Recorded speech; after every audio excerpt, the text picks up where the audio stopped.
Hola, hola, estimadas y estimados estudiantes de formación profesional, reciban un cordial saludo. Quiero invitarlos a que sigan avanzando en el desarrollo curricular. Recuerden que el calendario académico nos da unas fechas que en este momento son fundamentales en la medida en que veo personas cancelando asignaturas, porque a nosotros nos llegan los reportes al correo de diferentes asignaturas antes del tiempo de cancelación, 23 de mayo. Hasta el 23 de mayo, lúchenla, avancen, den la pelea académica, que no es una pelea, es un disfrute, porque lo académico en el ITM se vuelve un disfrute. Y mire que están aprendiendo toneladas. Los que están haciendo juiciosos la labor académica entienden que de eso se trata, de un proceso de transformación intelectual que se hace con el trabajo cotidiano, cumpliendo las responsabilidades académicas. No cancelen, no tiren la toalla hasta el 23 de mayo.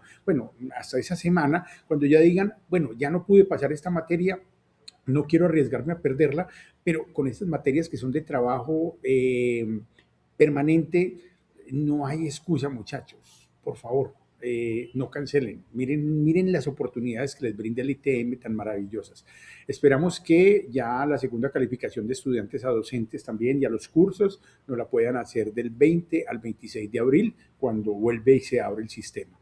Quiero entonces darles la bienvenida a esta semana que va a ser maravillosa. En esta semana número 3 vamos a trabajar en formación profesional, un tema, semana número 3, semana número 8, ya estamos en la semana número 8. Entonces vamos a trabajar cosas maravillosas que tienen que ver con la ética en su profesión. Recuerden que el concepto central de carácter, de felicidad, es el concepto griego, el concepto de ethos, de carácter, de desarrollo de la personalidad en el marco de la sociedad, pero logrando ser felices hasta que mi felicidad no afecte la felicidad de otros. Eso es la ética. En esencia, esa es la ética. La palabra moral es de origen romano, es de origen derivado de la ética, y esa moral, y hay que entender que es que Roma, la invasora, los etruscos, toda esta Roma que en su momento fue muy inquieta por el desarrollo de su ejército, cooptó la cultura griega y toma esa palabra de etos y entiende todo lo que es la cosmovisión de la cultura griega y toma estas palabras y desde el latín transforma esa palabra en el concepto de moralis, que es carácter. Pero allí el moralis es más con respecto a la sociedad, a las normas sociales. En cambio, la ética es una norma propia, fundamental, de cómo vivir bien, entendiendo las normas sociales. La moral es más entendiendo unas normas y unas codificaciones sociales, religiosas, codificaciones, acuerdos entre la comunidad, es comportarse a la luz de esos acuerdos. Pero hoy en día las palabras se mezclan, digámoslo así, conceptualmente, y el desarrollo del carácter del ingeniero financiero y del contador público están regidos por ciertas normas y vamos a hablar de ellas.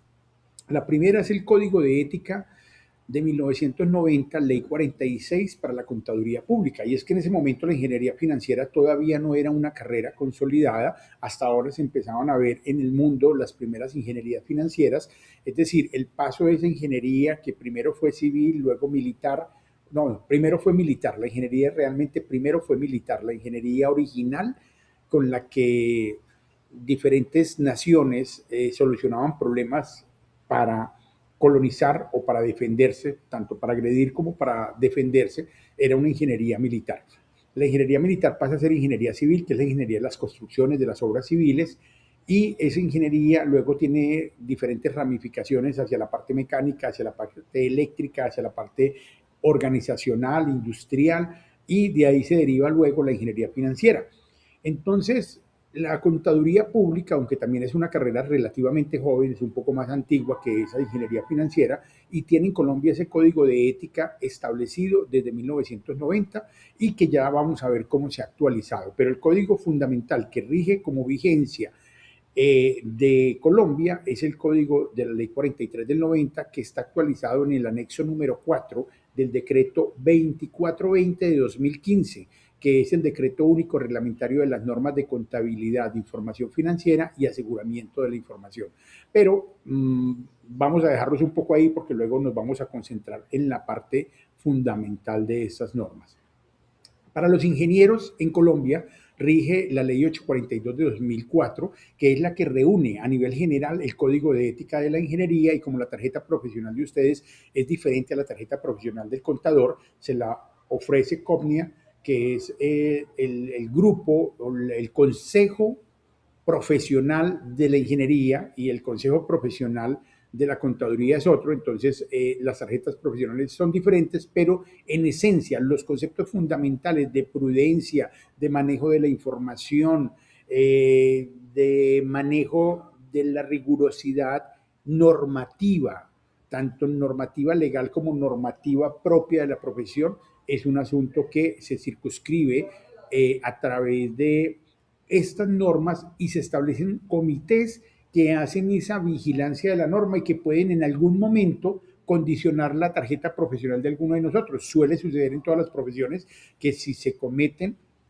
errores en contratos públicos o privados, se establezca una investigación disciplinaria, una investigación si el asunto va administrativo, penal, etcétera, y luego también desde el punto de vista de la Procuraduría, cuando hay casos en construcciones, en obras, en lavado de activos, etcétera, los profesionales que salen ahí vinculados se les hacen anotaciones para que no puedan ejercer su profesión, y esos comités, esos consejos profesionales son los que emiten ese bloqueo a esas tarjetas. Entonces, que entendamos que es importante ser felices, seguir las normas de la profesión, ejercer nuestra profesión, pero tenemos condicionamientos a nivel nacional explícitos y consejos profesionales que nos van a decir: pao, pao, eso no se hace de esa manera, y nos pueden suspender 3 años, 5 años, hasta 10 años nuestra tarjeta profesional. Entendámoslo de esa forma. La ley 1314, como ley de convergencia de esas normas internacionales de información financiera y normas internacionales de contabilidad con las normas colombianas, porque Colombia, al igual que muchos países, había desarrollado toda su arquitectura normativa para la información contable y financiera, para el registro, el asiento de la información contable de la persona jurídica o de la persona natural obligada a reportar sus cuentas allá y obligada a exponer sus datos al Estado, a entregarle sus datos al Estado. Tienen una ley, pues los países habían desarrollado sus propias normas, pero estas leyes empiezan a decirle a nivel internacional, y que en el marco de un mundo globalizado necesitamos ponernos de acuerdo con unas normas internacionales de información financiera y con unas normas internacionales contables. Y en esa medida, esta norma dice: hey, nos queda hasta 2014 para que nos pongamos todos en convergencia con estas normas internacionales. Y luego, en el 2020, en el 2015, llega, 2009 a 2015, sí, más o menos 6 años, se expide el decreto 2420, que es el decreto único reglamentario con las normas de contabilidad, información financiera y aseguramiento de la calidad, que adicionalmente en ese numeral, en ese anexo 4, numeral 4, incluye la actualización de este código de ética, pero vincula no solo a contadores, sino ya vincula a todos los profesionales que tengamos, desde la administración de empresas, la economía, la contaduría, la ingeniería financiera y otras carreras. Vincula responsabilidades por el cuidado, la observación de las normas alrededor de la información financiera de personas naturales y personas jurídicas. Y ella toma aquí las normas del IFRS, que es realmente pues el ente a nivel mundial que reúne tanto a los contadores como a los financieros e inversionistas de todo el mundo, porque no solamente es a los funcionarios profesionalizados en el área de finanzas y contabilidad, sino este ente tiene muchos más inversionistas que profesionales. Uno lo que mira cuando ve pues, esta organización es que es una organización que está configurada por personas que están interesadas en que la información financiera de las empresas, de las personas jurídicas, de las personas naturales que estén obligadas a reportar información, la reporten en el marco de justicia informativa para los diferentes actores sociales. Y eso es maravilloso porque hace que todos tengamos información clara y se disminuyan esos lavados de activos en los paraísos fiscales, toda la evasión y elusión de impuestos que afectan el buen vivir de la sociedad. Y estos señores y señoras que tienen esa obligación, eh, tienen que sujetarse a estas normas. Y vamos al Código de Ética Internacional. El Código de Ética Internacional, que lo produce, pues, digamos, de este Comité de Normas Internacionales de Información Financiera, NIF, que es IFRS, tiene diferentes comités a nivel mundial también que se encargan de lo que es los registros de este tipo de normativas que orientan el desarrollo ético de esa información. Entonces vamos a bajar aquí, ustedes lo van a encontrar en el curso van a encontrar allí que les pongo a disposición este informe, no lo tienen que buscar, pues no lo tienen que buscar, pero allá les tengo la última versión que es esta, la versión 2018 del Código de Ética. Sí, está en inglés, no hay problema.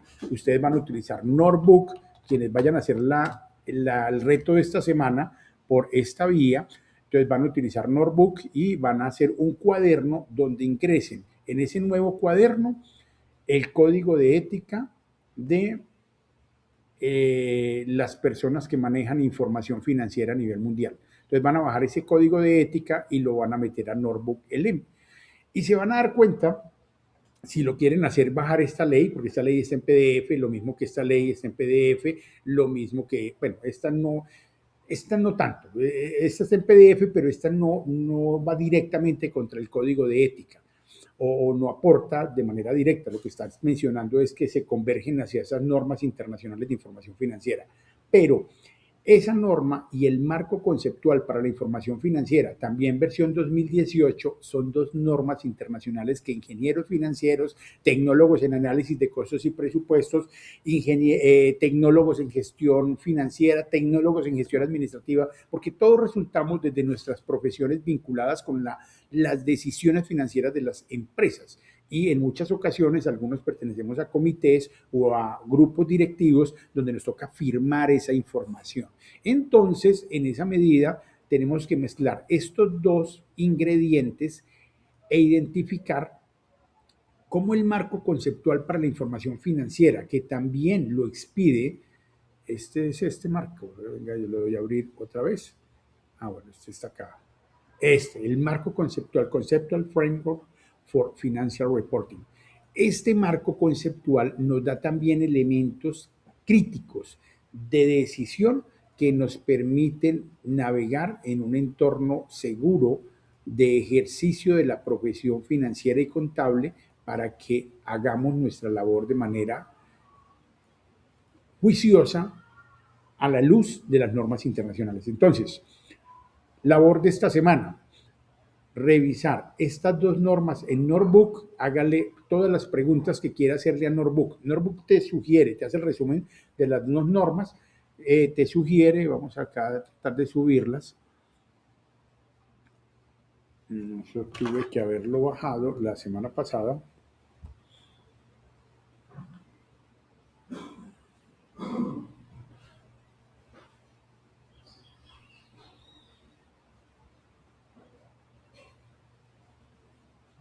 Marco conceptual, pero este es el de la DIAN. Conceptual Framework for Financial Reporting. Y le vamos a decir que también queremos que nos agregue otra fuente. Recuerden, ustedes hoy en día para leer necesitan el marco conceptual, metodología, código de ética. ¿Dónde está el código de ética?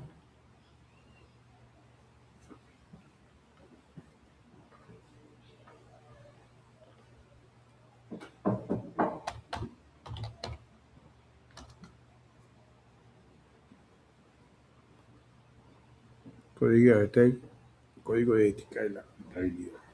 Bueno, listo. Entonces, tomamos los dos documentos y los vamos a ingresar en Notebook y le vamos a empezar a hacer preguntas. Mire que Notebook te dice qué preguntas hacerle. ¿Por qué es importante esta inteligencia artificial? Esta inteligencia, sí, una inteligencia artificial como esta, es porque me permite leer grandes volúmenes de información a partir de mayéutica, de hacer muchas preguntas. En algún momento hablábamos de el origen de las finanzas y el origen de las finanzas está en el lenguaje y el lenguaje surte una primera pregunta y es cuánto tengo, cuántas vacas, cuántas ovejas, cuánto maíz, cuánto tengo de algo para poder hacer intercambios con otros seres humanos en el marco de esas primeras civilizaciones.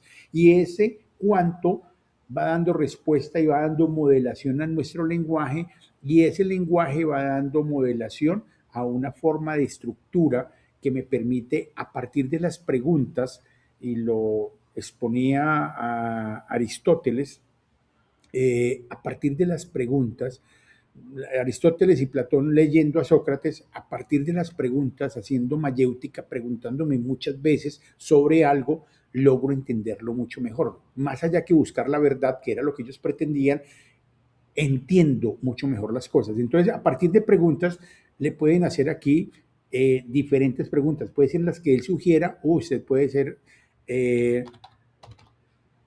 pueden hacer las diferentes preguntas de los dos documentos, puntos en común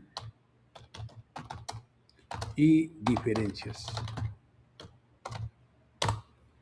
Aquí ya le estoy pidiendo que por favor me haga un resumen de los dos documentos, están señalados aquí, están chuleaditos y ojo, vea, ustedes pueden hacer aquí unas tarjetas de aprendizaje, unas tarjetas didácticas para aprender sobre esto, ustedes pueden hacer mapas mentales, ustedes pueden hacer un resumen de audio, ustedes pueden hacer una cantidad de cosas, infografías.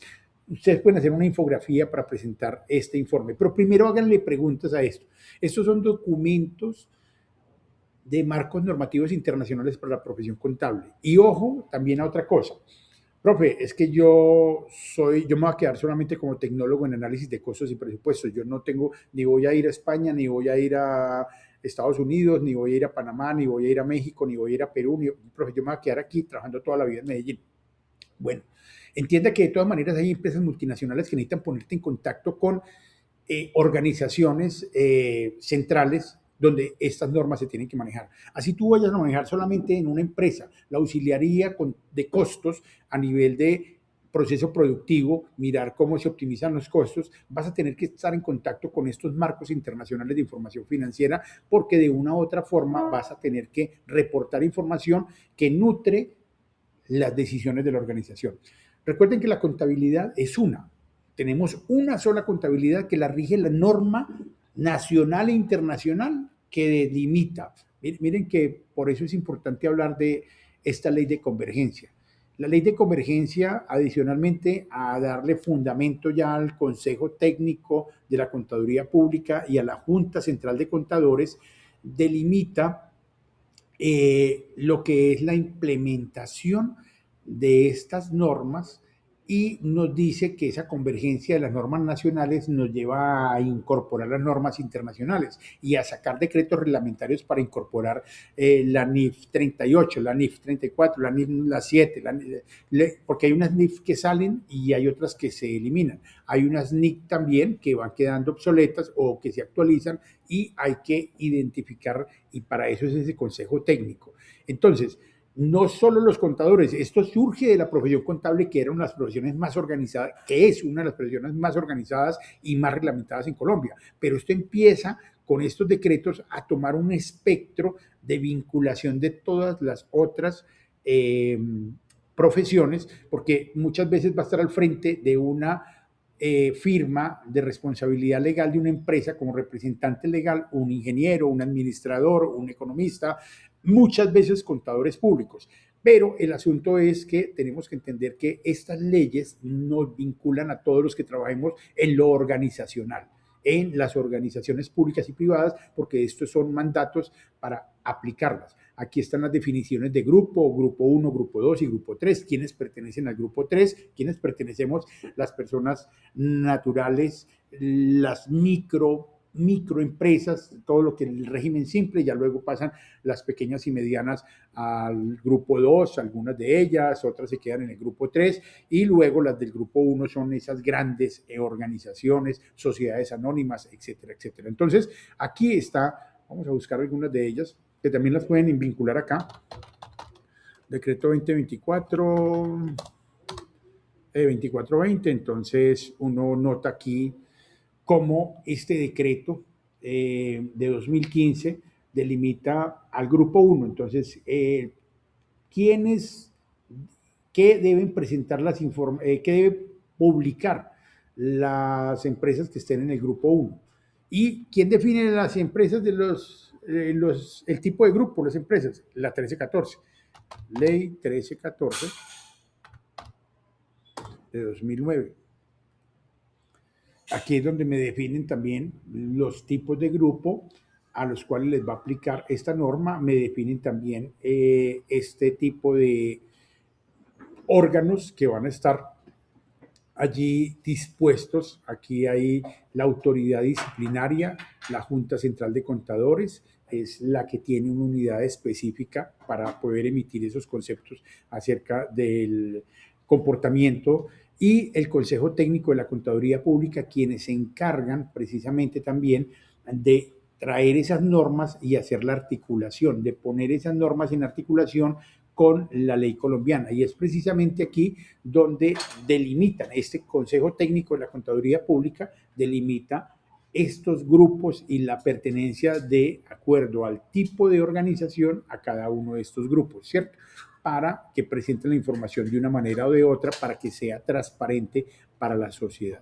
Bueno, hasta aquí donde quería hablarles de este tipo de normas y pedirles que ingresen esto a Norbook ELEM y que hagan ustedes su propio resumen. ¿Cuáles son sus diferencias? ¿Cuáles son sus puntos en común? ¿Cuáles son las principales pautas del código de ética y del marco conceptual para la información financiera? Recuerden hacer uso de esta. Yo sé que ya algunos de ustedes están haciendo mapas conceptuales, están presentando, pero recuerden que no se trata de solamente hacer el mapa mental o la infografía o el resumen y no estudiarlo. Se trata de utilizar la inteligencia artificial para potenciar esta que es la inteligencia natural, que es con la que vamos a vivir el resto de nuestros años, explotando nuestras capacidades intelectuales para poder traer comida a la casa, para poder tener una vida digna, para poder tener unos recursos que nos ayuden a disfrutar mucho más del ejercicio profesional, del ejercicio intelectual. Entonces, no se trata solamente de dejar que ellas nos hagan esto. Mire que acá, qué maravilla, mira qué maravilla. Me sacó los principios fundamentales del código de ética, me sacó. Entonces, esto es lo que ustedes tienen que repasar, ¿cierto, muchachos? Esto es lo que ustedes me tienen que exponer y tienen que mostrarme entre estos principios fundamentales y los principios del marco conceptual, los elementos que me rigen el marco conceptual. Entonces, afinidades, diferencias, se van a dar cuenta que la integridad, objetividad, competencia y diligencia, oportunidad, confidencialidad y comportamiento profesional están transversalizando. Eso es como una matriz, esos transversalizan los reportes financieros, las características cualitativas de la información financiera, los elementos de los estados financieros y las bases de medición para poder hacer comparaciones. Cuando las empresas son multinacionales necesitan hacer estas comparaciones entre sedes. Cuando la empresa es nacional, así solamente sea nacional, para hacer benchmarking, para hacer mejoramiento continuo, tiene que hacer estas comparaciones. Se van a dar cuenta cómo estos elementos transversalizan uno el otro. O sea, el código de ética transversaliza todo el marco conceptual. Ahora, yo les estoy dando muchas pistas para hacer el trabajo. Ya ustedes hacen esto, diviértanse. Nunca va a estar mal lo que hacen. Es las primeras exploraciones, lo que ustedes están haciendo desde la ingeniería financiera en su tecnología, en análisis de costos y presupuestos y en contaduría pública en su primer semestre. Estamos explorando, estamos haciendo la búsqueda de la esencia de nuestra profesión y parte de esto, parte de cómo la disfrutamos, cómo la ética nos lleva a ser felices, a pensar en ser felices y hacer el bien para los demás a través del ejercicio de nuestra profesión. Éxitos, que les vaya muy bien. La otra parte del video nos va a mostrar el segundo componente de esta semana. ¿Cómo está configurada la educación superior en Colombia? ¿A qué le llamamos educación superior? ¿Qué tan superiores somos a otros seres humanos o probablemente es una mala categorización? Se van a dar cuenta que en el decreto 1075 hay una nueva categorización de lo que le llamamos educación superior, que sería educación terciaria. Y bueno, vamos a avanzar en el segundo componente de esta semana en ese video. Entonces, yo sé que la mayoría van a querer resolver esta primera parte, ¿cierto? De todas maneras, vamos a hablar de Ley 30, vamos a hablar de educación superior y de los diferentes organismos que actúan en torno a la educación superior. Éxitos, que les vaya muy bien y vamos para la segunda parte del contenido de esta semana.